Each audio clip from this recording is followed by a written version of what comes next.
इस वक्त एक बड़ी और शॉकिंग खबर ये आई है कि बस अभी कुछ ही दिन बचे थे लोकसभा के चुनावों की घोषणा होने और शेड्यूल के बारे में बताने, लेकिन उससे पहले हमको ये पता चलता है कि जो चुनाव आयोग है उसमें सिर्फ एक चीफ इलेक्शन कमिश्नर ही रह गए हैं, क्योंकि एक इलेक्शन कमिश्नर तो पहले ही रिजाइन कर चुकी हैं। अब एक इलेक्शन कमिश्नर ने अभी, अरुण गोयल, उन्होंने रिजाइन कर दिया है ऑल ऑफ अ सडन। क्यों किया है कोई बता नहीं रहा है। कह रहे हैं कि हेल्थ इश्यूज बोल के किया, जो कि जनरली हर आदमी जब भी रिजाइन करता है पर्सनल हेल्थ इश्यूज बोल देता है, लेकिन आसपास के उनके लोग जो है वो कह रहे हो तो परफेक्ट हेल्थ में थे।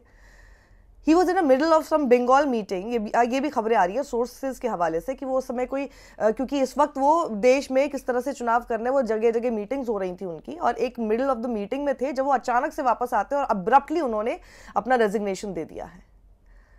इट इज़ रियली शॉकिंग, और ये इसलिए शॉकिंग है, मैं आम जनता को समझाना चाहती हूँ कि आपको पता है पहले ही एक लॉ लाके नरेंद्र मोदी इलेक्शन कमीशन को ऐसा बना चुके हैं कि अब वही चूज कर सकते हैं कि इलेक्शन कमिश्नर कौन होगा, चीफ इलेक्शन कमिश्नर कौन होगा। अब वो लीडर ऑफ अपोजिशन और साथ ही एक ऐसा कैबिनेट मंत्री जिसको प्रधानमंत्री चुनते हैं, तो 2:1 की मेजॉरिटी, पहले सीजेआई होते थे वो हटा दिए गए हैं। तो इसका मतलब कि नरेंद्र मोदी खुद जिसको भी जैसा बनाना चाहे इलेक्शन होने से ठीक पहले उस तरह से बना सकते हैं। Democracies don't work like this in darkness. ये लोकतंत्र है और लोकतंत्र को बनाए रखने का सबसे बड़ा इंस्टीट्यूशन अगर हमारे सामने है तो वो इलेक्शन कमीशन है। उसके अंदर क्या ट्रांसपेरेंसी है वो हमारे सामने, जनता के सामने होनी चाहिए और अकाउंटेबिलिटी होनी चाहिए। पत्रकार अरविंद गुणसेकर का ये ट्वीट पढ़िएगा और इसमें सारी जानकारी आपको समझ में आने लगेगी कि आखिर मैं ये बात क्यों बोल रही हूँ ट्रांसपेरेंसी के बारे में। वो कह रहे हैं कि इलेक्शन कमीशन ऑफ इंडिया में आखिर 5 मार्च से 9 मार्च के बीच में क्या हुआ, जो अचानक से फिर ये खबर आपके सामने आती है। 5 मार्च को अरुण गोयल जो कि इलेक्शन कमिश्नर है, वो अब्रप्टली अचानक से अपना कोलकाता का जो विजिट था, एक कोई बंगाल मीटिंग जो हो रही थी, कोलकाता का जो विजिट था उसको अचानक से बीच में शॉर्ट कर देते हैं, काट देते हैं और दिल्ली वापस आ जाते हैं कहते हुए कि उनको हेल्थ इश्यूज हैं। उन्होंने प्रेस कॉन्फ्रेंस भी अटेंड नहीं की जो कि इलेक्शन कमीशन ऑफ इंडिया की तरफ से रखी गई। उसके बाद 2 दिन बाद यानी 7 मार्च को अरुण गोयल ने मीटिंग्स अटेंड की इलेक्शन कमीशन ऑफ इंडिया में, वो देखने के लिए कि आखिर पोल प्रिपेयर्डनेस कैसी चल रही है। ठीक है, उसके बाद ठीक अगले दिन 8 मार्च को अरुण गोयल ने अपना रेजिग्नेशन भेज दिया प्रेसिडेंट को। मतलब उन्होंने अपने रेजिग्नेशन में, आपको पता है, चीफ इलेक्शन कमिश्नर को सीसी भी नहीं किया। उस रेजिग्नेशन में उन्होंने सीईसी राजीव कुमार को कोई सीसी भी अपने मेल को नहीं किया जो उन्होंने रेजिग्नेशन भेजा। अरुण गोयल ने ईसीआई की मीटिंग जो कि होम सेक्रेटरी अजय भल्ला के साथ होने वाली थी उसको भी उन्होंने स्किप कर दिया। ये क्या हुआ? 5 मार्च को अचानक से वो वापस आ जाते हैं, 2 दिन बाद एक मीटिंग तो अटेंड करते हैं जो कि पोल इश्यूज पर हुई, उसके ठीक अगले दिन फिर वो रेजिग्नेशन दे देते हैं, जिसको वो सीसी तक नहीं करते हैं, चीफ इलेक्शन कमिश्नर को सीधे प्रेसिडेंट को अपना रेजिग्नेशन भेज देते हैं। और 9 मार्च को प्रेसिडेंट अरुण गोयल का रेजिग्नेशन एक्सेप्ट भी कर लेती हैं। So easy, from 5th to 9th मार्च। ये हुआ क्या 5 और 9 मार्च से पहले, और इतना आसानी से उनका रेजिग्नेशन एक्सेप्ट भी कर लिया गया। उन्होंने जल्दी से रेजिग्नेशन, क्या उनसे रेजिग्नेशन दिलवाया गया? How smooth it was.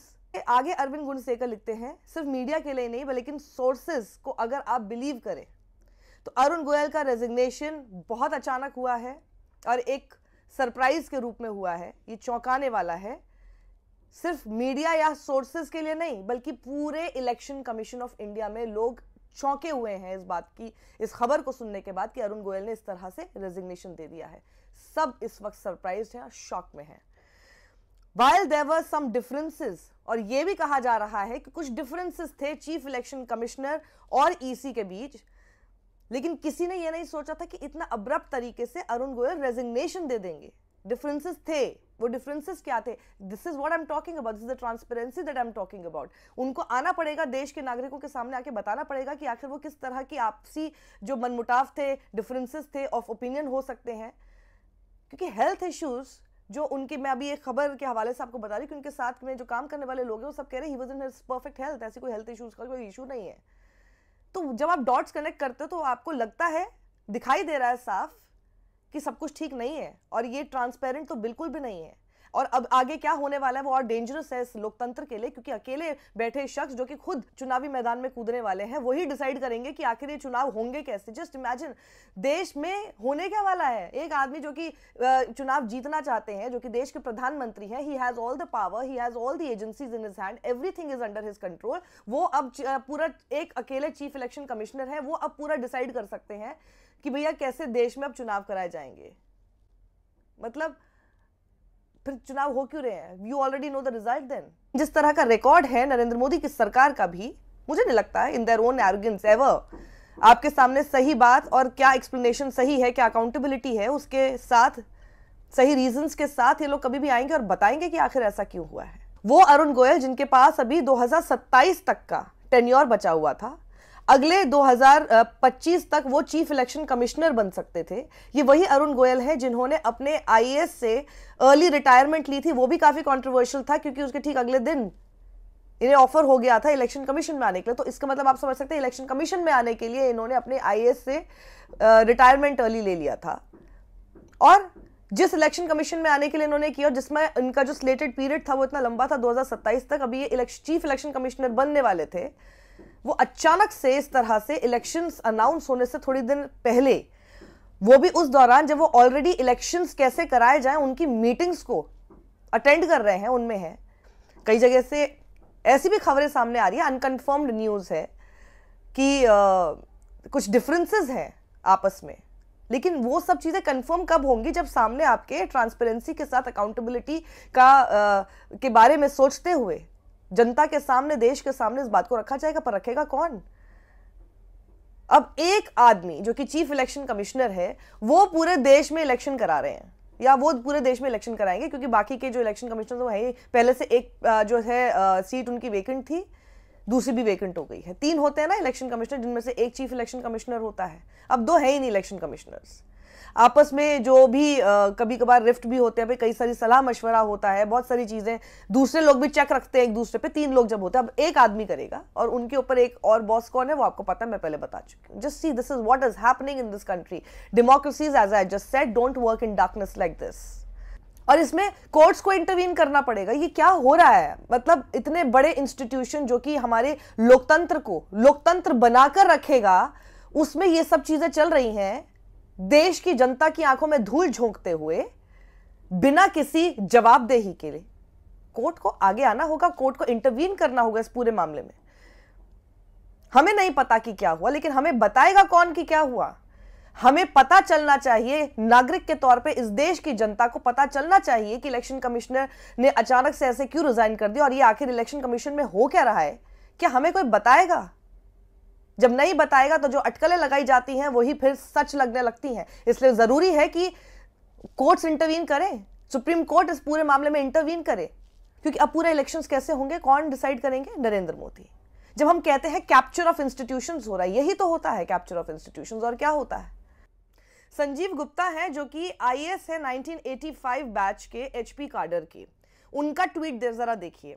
वो कह रहे हैं कि इलेक्शन कमिश्नर का ये जो रेजिग्नेशन आया है, जितनी जल्दी ये रेजिग्नेशन आया है, ये बिल्कुल ऐसा ही है जितनी जल्दी अरुण गोयल का अपॉइंटमेंट भी हुआ था, जिसके बारे में मैंने आपको पहले बताया, क्योंकि वो भी एक तरह से कंट्रोवर्शियल था।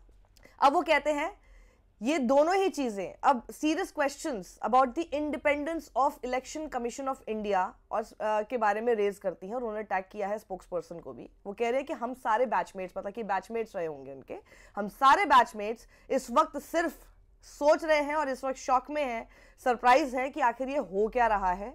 उनकी तरफ से, अरुण गोयल की तरफ से कोई रिस्पॉन्स नहीं आया है। टीएमसी के राज्यसभा एमपी साकेत गोखले लिखते हैं, अचानक से देखिए इलेक्शन कमिश्नर अरुण गोयल ने रिजाइन कर दिया, अब ईसी की पोस्ट वेकेंट है। That leaves the election commission now with just 1 chief election commissioner. अब एक अकेले वो बचे, 2 नहीं है। Modi government has introduced a new law, एक नया लॉ लेकर आए हैं जहां पर election commissioners will now be appointed with a majority vote of PM Modi and 1 minister chosen by him, खुद, और प्लस उन्हीं से, उनकी तरफ से चुना हुआ एक मिनिस्टर, जो किनकी तरफ हमेशा रहेगा, यू नो। सो वो कितना ही न्यूट्रल है, पर वो हमेशा एक मेजॉरिटी रखने के लिए काफ़ी है, जो भी नरेंद्र मोदी चूज करेंगे उसको हमेशा मेजॉरिटी में रखने के लिए वो एक चुना हुआ कैबिनेट मिनिस्टर काफ़ी है, जो पहले चीफ जस्टिस ऑफ इंडिया हुआ करता था। So that was a very neutral post, लेकिन नहीं, इन्होंने लॉ लाके ये कर दिया है। Before 2024 Lok Sabha polls, Modi will now appoint 2 of the 3 election commissioners after today's resignation. This is very very concerning. इसीलिए लोग बहुत ही अब जब इतना शॉकिंग, और इस देश में कुछ भी चल रहा है, कुछ भी चल रहा है, मतलब लोकतंत्र के नाम पर तो बिल्कुल धज्जियां उड़ाकर रखी हुई हैं। तो लोग ये भी कह रहे हैं कि अब तो ऐसा लग रहा है ये जो अनिल मसीह, याद है आपको, सीसीटीवी देख रहा था, खूब धांधली कर रहा था, इसको सीजेआई की तरह लताड़ा था और प्रोसिक्यूट करने को बोला था। लोग बोल रहे हैं इन्हीं के लिए अब नया तस्वीर आ रही होगी, इन्हीं के लिए नई सीट का इंतजाम, जो वेकेंट सीट है इनके लिए कर रहे होंगे। मतलब because people have lost any trust institutions में कि अब बस कुछ भी हो रहा है। मल्लिकार्जुन खड़गे ट्वीट करके लिखते हैं, इलेक्शन कमीशन है या फिर इलेक्शन ओमिशन है ये। इंडिया के पास अब सिर्फ एक इलेक्शन कमिश्नर है। जब लोकसभा के चुनाव की तारीखें अनाउंस होने वाली है, सिर्फ उससे थोड़े दिन पहले ये माहौल है इलेक्शन कमीशन ऑफ इंडिया का। क्यों? जैसा मैं पहले कह चुका हूं, अगर हम नहीं रोकते हैं इस पूरे systematic decimation of our independent institution, जो हमारे स्वतंत्र संस्थाएं होनी चाहिए, उनका जो हम ये सिलसिलेवार तरीके से, सिस्टमैटिक तरीके से जो हम उनको डेसिमेट कर रहे हैं, खत्म करने की कोशिश कर रहे हैं, अगर हम इसको नहीं रोकते हैं तो हमारा जो लोकतंत्र है वो डिक्टेटरशिप से रिप्लेस हो जाएगा। यानी हम फिर लोकतंत्र नहीं रहेंगे, बल्कि हम एक डिक्टेटरशिप हो जाएंगे अगर हम इस पर एक रोक नहीं लगाते हैं। जो इलेक्शन कमीशन ऑफ इंडिया है वो अब उन आखिरी बचे कॉन्स्टिट्यूशनल इंस्टीट्यूशंस में से रहेगा जो कि बस गिरने वाला है। And since the new process of selecting the election commissioner, जब से ये नया लॉ आया उसके बाद जो नए इलेक्शन कमिश्नर्स चुनने के जो सिलेक्शन प्रोसीजर सामने आपके रखा है, वो इफेक्टिवली पूरी पावर देता है रूलिंग पार्टी को और प्रधानमंत्री को। मोदी सरकार को इन सब सवालों के जवाब देने चाहिए और एक एक्सप्लेनेशन देश को देनी चाहिए। ये देखिए आप, ये अरुण गोयल जो हैं, इनका अपॉइंटमेंट एज इलेक्शन कमिश्नर जब हुआ था तब भी बहुत कंट्रोवर्शियल था। इन्होंने वॉलंटरी रिटायरमेंट ले ली थी अपनी आईएएस से नवंबर 18, 2022 को। जब वो रिटायर होने वाले थे दिसंबर 31, 2022 को, उससे ठीक एक महीना पहले इन्होंने वॉलंटरी रिटायरमेंट ली थी।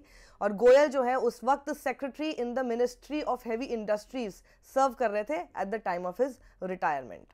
उस वक्त भी जब अरुण गोयल को अपॉइंट किया गया था इलेक्शन कमिश्नर की तरह पे, just a day after his voluntary retirement, उस वक्त जो एसोसिएशन ऑफ डेमोक्रेटिक रिफॉर्म्स है, एडीआर, वो सुप्रीम कोर्ट एक प्ली लेकर गए थे। उनकी याचिका ये चैलेंज कर रही थी कि इनका अपॉइंटमेंट ही चैलेंज करना चाहिए। उन्होंने कहा कि बहुत आर्बिट्ररी और वायलेटिव है ऑफ द इंस्टीट्यूशनल इंटेग्रिटी और independence of election commission of India. जिस तरह से इनको अचानक से वॉलंटरी रिटायरमेंट दिलाया गया, ठीक अगले दिन इनको इलेक्शन कमिश्नर बना दिया गया। एडीआर ने कहा कि ये नजर आता है कि अरुण गोयल जो है, he seemed to have remarkable foresight to seek voluntary retirement ahead of his appointment as EC. लेकिन उसके बाद फिर सुप्रीम कोर्ट ने यह भी कहा था कि कॉन्स्टिट्यूशन बेंच ने इसको पूरा देखा है, इश्यूज कुछ हैं, लेकिन हमें लगता है कि इस अपॉइंटमेंट को हम चैलेंज नहीं करना चाहेंगे, इसको हम खत्म नहीं करना चाहेंगे, इसको आगे बढ़ने देना चाहिए। तो बात सारी ये है, जिस शख्स ने वॉलंटरी रिटायरमेंट ली ही इसलिए थी अपने आईएएस से, अपने रिटायरमेंट के एक महीने पहले वॉलंटरी रिटायरमेंट लेकर इलेक्शन कमीशन ज्वाइन किया ठीक अगले दिन, और उसमें उनका टेन्योर जो है वो 2027 तक का होने वाला था, जिसमें 2025 में ही वो slated to become the chief election commissioner. ऐसा क्या हुआ 5 मार्च और 9 मार्च के बीच में, जिन मीटिंग्स का मैंने आपको हवाला दिया, जब वो अचानक से अपनी हेल्थ इशू के ग्राउंड पर वापस आ गए दिल्ली में। 2 दिन बाद वो एक मीटिंग जरूर अटेंड करते हैं, लेकिन अगले दिन फिर वो रेजिग्नेशन भेज देते हैं सीधे प्रेसिडेंट को, और अपने चीफ इलेक्शन कमिश्नर को भी वो सीसी तक नहीं करते। क्या वो डिफरेंसेस थे और वो क्या चीजें थी जो वो नहीं करना चाहते थे? What was it a conscious call, या फिर वो रास्ते में कई चीजों का रोड़ा बन रहे थे जिसमें कि उनसे रेजिग्नेशन दिलवाया गया? क्या एक्सप्लेनेशन है इसका? इलेक्शन कमीशन इस देश को बताएगा? या जो मल्लिकार्जुन खड़गे कह रहे हैं कि इलेक्शन कमीशन बस गिरने से पहले, अभी आखिरी एक संस्थान इस वक्त बचा है जो बस गिरने वाला है, वो आप प्रूव करके रहेंगे। दिस नेशन सीक्स अकाउंटेबिलिटी, जवाबदेही चाहिए आप लोगों की, आंसरेबल होने चाहिए आप, हमें ट्रांसपेरेंसी होनी चाहिए, और लोकतंत्र को बचाए रखने की हर किसी की कोशिश होनी चाहिए। ये नहीं कि आप प्रधानमंत्री की कुर्सी पर हैं, लॉ लाकर आप अपने हिसाब से आप चुनाव करेंगे, बिकॉज यही अब होते हुए दिखाई दे रहा है। Just one chief election commissioner and वो लोकसभा के इलेक्शंस होने वाले हैं, वही सब कुछ करेंगे। Democracy has become a joke.